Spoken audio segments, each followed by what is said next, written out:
Saudações amigos do canal Agartha. Estamos dando prosseguimento a esta série de estudos sobre o perennialismo, agora na forma de podcasts, a fim de agilizar melhor os nossos trabalhos. No presente estudo, começaremos a desenvolver alguns esclarecimentos sobre o significado de palavras como perennialismo, tal como, na sequência, sobre o que significa realmente uma tradição primordial. Depois da nossa vinheta. Deixe o seu like, inscreva-se, ative o sininho e compartilhe. Para compreender realmente o que seja o perennialismo, devemos naturalmente nos ater àquilo que significa o próprio termo. À primeira vista, a expressão perene, enquanto algo duradouro ou permanente, induz ao chamado espírito clássico. Clássico seria, em princípio, tudo aquilo que soa como soberbo, harmônico e universal, se não pela forma, ao menos por seus princípios, e seu caráter de universalismo lhe confere daí ares de imortalidade. Claro está, todavia, que esta seria ainda uma definição incompleta. Afinal, o próprio conceito de clássico pode ser subjetivo, ocultando nada mais do que o desejo de canonizar algo de forma mais ou menos arbitrária.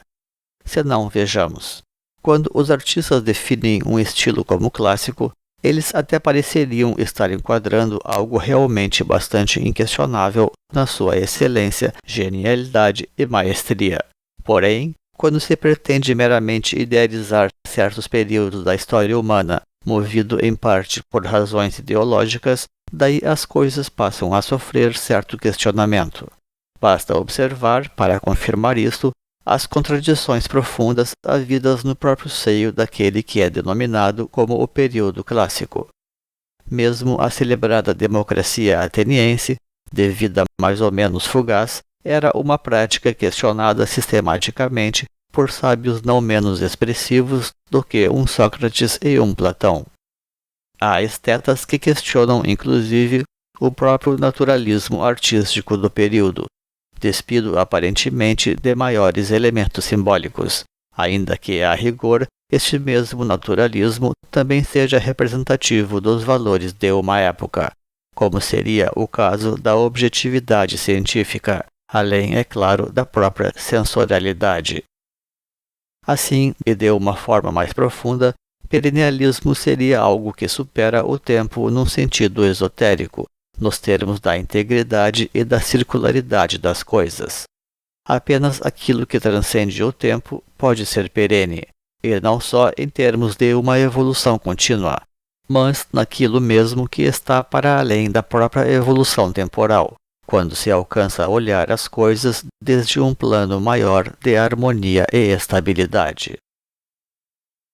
A filosofia perene poderia ser definida, pois, como uma visão transcendentalista da cultura e da civilização, com o intuito de dinamizar e de harmonizar os seus 4 elementos estruturais de raça, credo, classe e gênero, propugnando para isto daí o ecumenismo, o multiculturalismo, a sinarquia e a equidade de gêneros, mesmo dentro de sociedades fechadas como eram muitas vezes as antigas. Não casualmente, o conceito de Sanat Dharma, ou lei eterna, floresceria tão magnificamente aos pés dos Himalaias, ali onde grandes e sucessivas sínteses foram sendo forjadas através dos milênios, já desde as suas raízes mais antigas sob as primeiras grandes migrações humanas, desde que se manifestou a primitiva Lemúria e sua capital sagrada Shambhala, quando as hierarquias superiores fizeram os seus primeiros esforços para se manifestar na Terra, tal como já tivemos a oportunidade de demonstrar neste canal, com links nas descrições desta apresentação.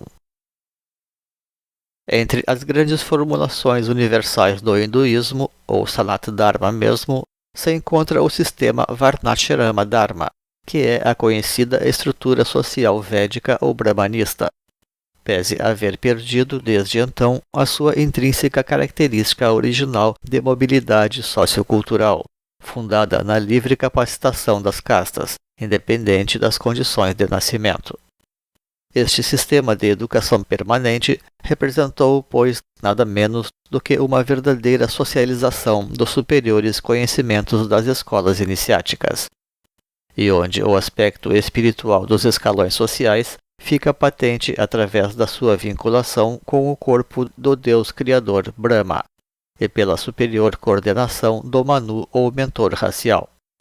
Certamente, esta coordenação maior já não se limitaria a emanar apenas de personagens únicos ou esporádicos da história, como são os avatares de Vishnu, mas se tornava permanente, então, através das hierarquias dos altos iniciados. Contudo, à medida em que a evolução do polo geográfico e espiritual da Terra se transladava para novas regiões, lamentavelmente, junto com a deformação do sistema de castas, outros princípios sagrados, pós-humanos e transcendentais também foram perdidos ou ocultados na Índia, tal como a própria sinarquia e a personificação dos mitos polares relacionados ao papel unificante, social e universal dos grandes adeptos, aqueles chamados asceta ou não discípulos, isto é, os verdadeiros mestres perfeitos ou professores completos. E como já colocamos na abordagem anterior desta série intitulada A Verdadeira Filosofia, a verdadeira autoridade perennial radica-se unicamente na esfera da quinta essência, isto é, da maestria ou do adeptado, desde onde os altos saberes emanam naturalmente, podendo, não obstante, influenciar de diversas maneiras os estudantes e os pesquisadores do mundo. E neste sentido, o verdadeiro perennialismo se assoma não apenas como uma evolução histórica, mas também como uma revelação superior, contando com forças de potência reveladora. Ou seja, o perennialismo é uma filosofia que ensina que existem forças eternas por detrás da história humana, ou forças que se mostram para a humanidade, ou para parte dela, buscando orientar a sua evolução, e também para coroar todas as coisas com um sentido transcendente de unidade e de harmonização, possibilitando aquela revelação de um plano superior nas coisas.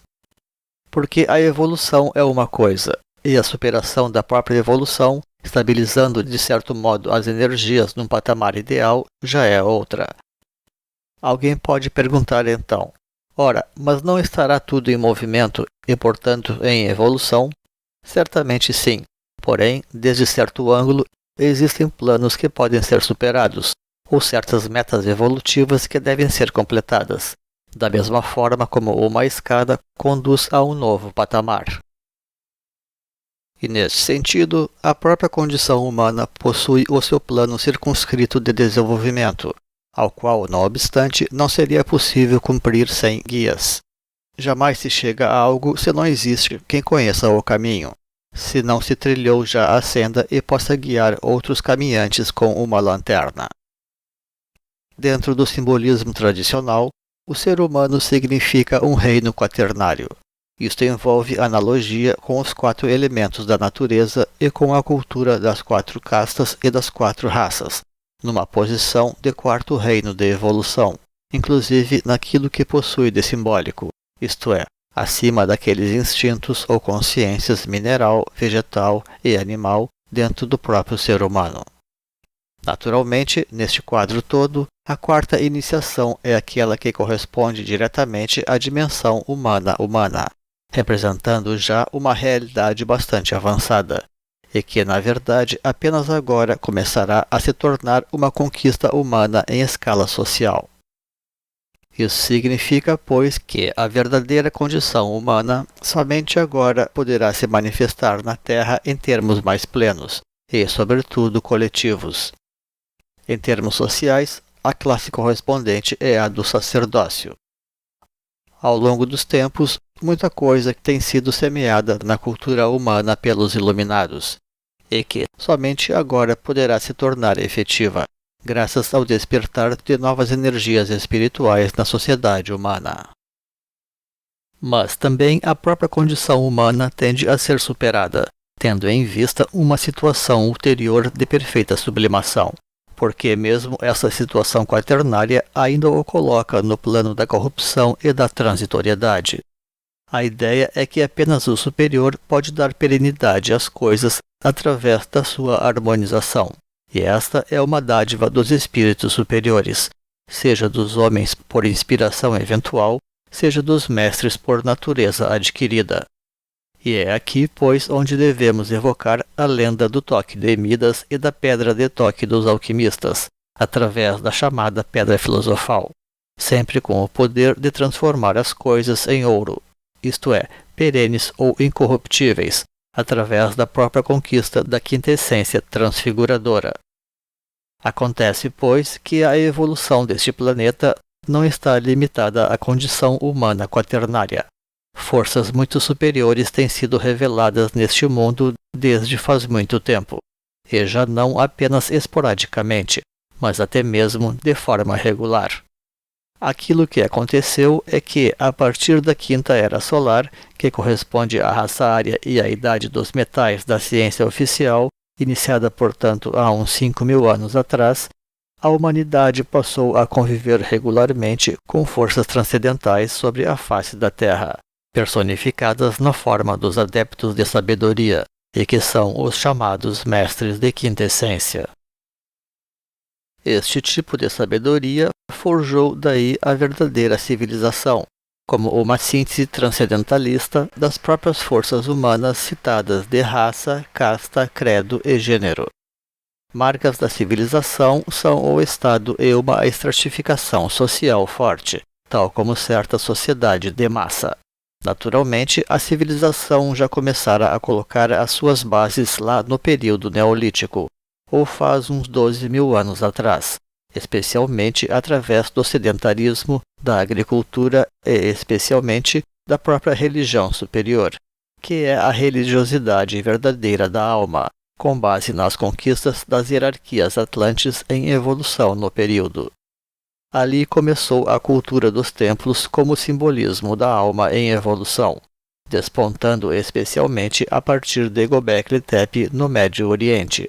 Ver melhor para isto em nossa série sobre a Atlântida, do que deixaremos links aqui nas descrições.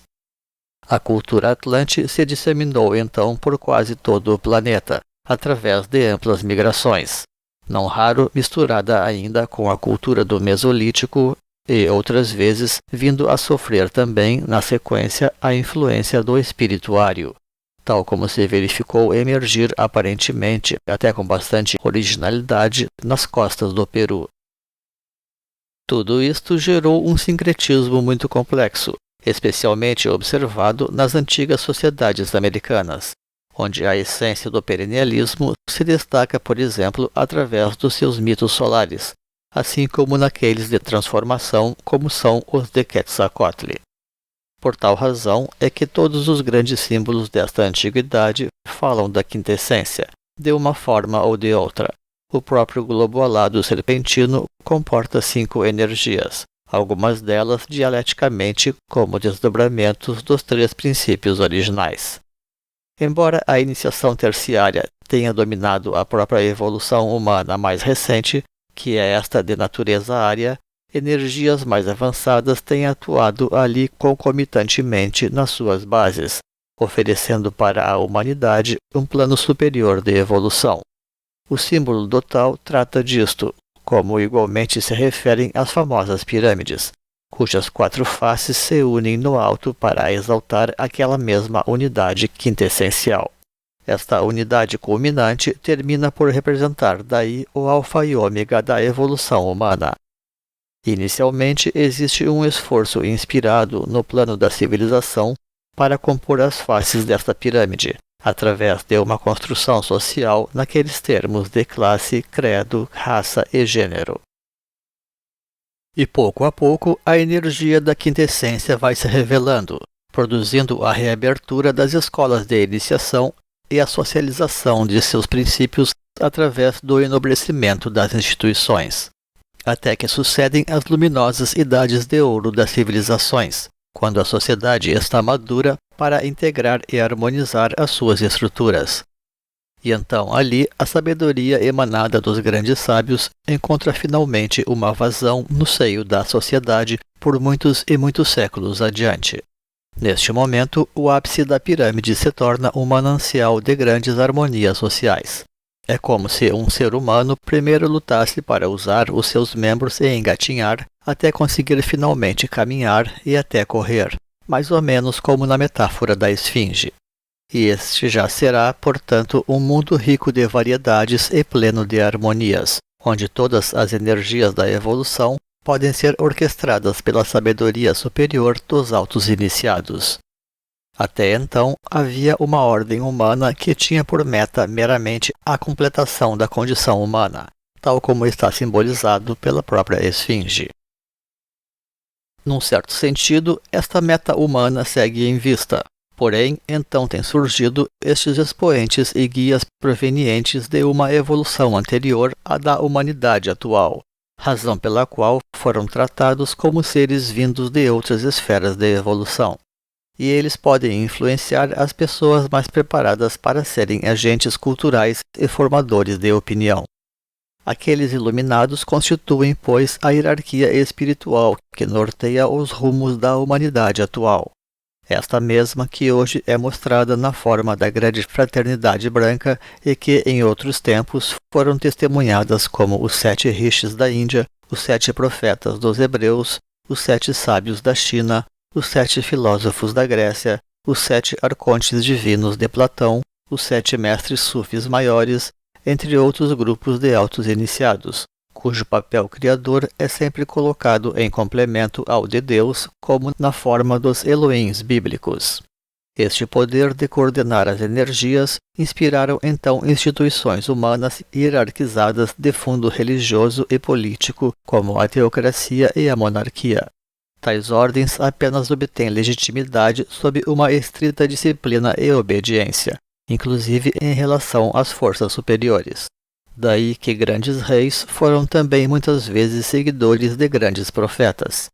É difícil, na verdade, descrever todas as formas como estes sábios sagrados chegaram a influenciar a humanidade. Contudo, são eles os grandes mestres do perennialismo através das idades, possibilitando as grandes sínteses da cultura e da civilização, e orientando discípulos que se acham à cabeça da evolução humana nas diversas formas de expressar a cultura superior por eles mesmos cultivadas. Pois, embora transcenda as dualidades, o fato é que o perennialismo representa uma filosofia pós-humana, razão pela qual pode ser descrita como perene. E caso fosse apenas transcendentalista e, da mesma forma, não imanentista, ainda estaria sujeita às dialéticas da evolução, quando, na verdade, a grande característica da filosofia perene é prover uma evolução harmônica no todo. Enfim, e ao contrário do que imaginam alguns, supondo que a revolução perennial em curso representa alguma novidade na história humana, o perennialismo já orientou, na realidade, muitas sociedades, sobretudo na Antiguidade, mas também na Idade Média. No Tibete, então, nem se fala, tal como nas Américas. Isto para não dizer que o Estado Antigo representou a própria personificação da filosofia perene e seu instrumento primordial. A nova emergência perennialista reflete apenas a reorganização de uma nova raça raiz e a chegada de um outro modelo de civilização, ainda que na atualidade mal se entrevejam alguns poucos traços do que isso venha realmente a significar através das brumas que velam o porvir. E com isto chegamos ao final da nossa apresentação, onde devemos concluir que o verdadeiro holismo ou universalismo representa sempre mais que uma simples soma de coisas. O verdadeiro todo é, por definição, algo expressamente transcendental, transformado, requalificado, transfigurado, enfim. É realmente muito importante compreender que o crescimento humano e sua emancipação da natureza depende estritamente de uma orientação superior, a qual não pode ser imposta por ninguém, mas, considerando que não existe a neutralidade no universo, sem a qual o ser humano tende a se vincular, isto sim, com as forças contrárias às da verdadeira evolução, que são os poderes demoníacos do conflito e da opressão, quando desponta, enfim, aquele homem como lobo do homem inexoravelmente. Somente nas esferas superiores de harmonia e transcendental unidade é que as bênçãos da paz e da evolução realmente podem ser encontradas, para além dos conflitos e da demagogia que engolfam a condição humana, quase para além da sua própria capacidade de perceber, a não ser, é claro, pelo fato de que os frutos das nossas ações sempre serão de algum modo colhidos. Agradecemos então pela sua companhia. Deixaremos nos créditos links para vídeos, livros e blogs que possam enriquecer os conhecimentos sobre os assuntos desta apresentação.